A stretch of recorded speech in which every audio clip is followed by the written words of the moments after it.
சென்னை திருவொற்றியூரில் மாநகர பேருந்தின் கதவில் சிறுவனின் கை விரல் சிக்கி நசுங்கியிருக்கிறது. இந்த சம்பவமானது பேருந்தின் கதவை மூடிய போது தாயின் கண் முன்னே இந்த சம்பவம் நிகழ்ந்திருக்கிறது. முழு விவரங்களோடு இணைகிறார் நமது செய்தியாளர் நிர்மல். வணக்கம் நிர்மல், எந்த வழித்தடத்திற்கு செல்லக்கூடிய பேருந்தில் இந்த சம்பவம் நடைபெற்றிருக்கிறது? சிறுவனின் உடல்நிலை குறித்தான முழு விவரங்கள். வணக்கம். சென்னை திருவேற்றூர் பெரியார் நகரை சேர்ந்தவர் சௌமியா.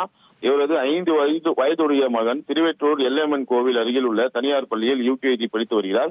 இந்நிலையில் இன்று மாலை பள்ளியில் இருந்து குழந்தையை தாய் சௌமியா வீட்டிற்கு அழைத்து செல்ல எல்லையம்மன் கோவில் பேருந்து நிலையத்திலிருந்து எழும்பூரில் இருந்து எண்ணூர் வரை செல்லும் 28B பேருந்தில் ஏறியுள்ளார். பேருந்து தேரடி நோக்கி சென்று கொண்டிருந்த போது பேருந்தின் கதவு ஓட்டுநர் மூடியுள்ளார். அப்போது குழந்தையின் கைவிரல் கதவுகளின் நடுவே சிக்கிக் கொள்ளவே குழந்தையின் தாய் கதவை திறக்கும்படி கத்தி கூச்சலிட்டுள்ளார். அருகில் இருந்த நடத்துனர் அதை பற்றி கண்டு கொள்ளாமல் இருந்ததாக கூறப்படும் நிலையில் சிறிது தூரம் சென்ற பிறகு பேருந்தின் ஓட்டுநர் மூலம் கதவு திறக்கப்பட்டது. அப்போது ரத்தம் சொட்ட சொட்ட சிறுவனின் கைவிரல்கள் நசுங்கியிருப்பதை கண்டு தாய் கதறி அழுதுள்ளார்.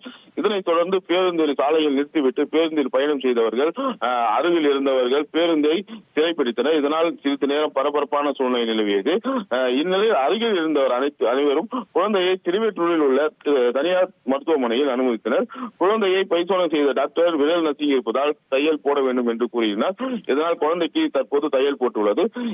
இது தகவல் அறிந்து வந்த திருவேற்றூர் போக்குவரத்து போலீசார் மற்றும் தண்டையார்பேட்டை போக்குவரத்து புலனாய்வு போலீசார் ஓட்டுநர் நடத்துனரிடம் விபத்து குறித்து தற்போது விசாரணை மேற்கொண்டனர். 5 வயது உடைய குழந்தையின் கைவிரல் நசுங்கப்பட்டது அந்த இடத்தில் பரபரப்பான காட்சியளிக்கிறது.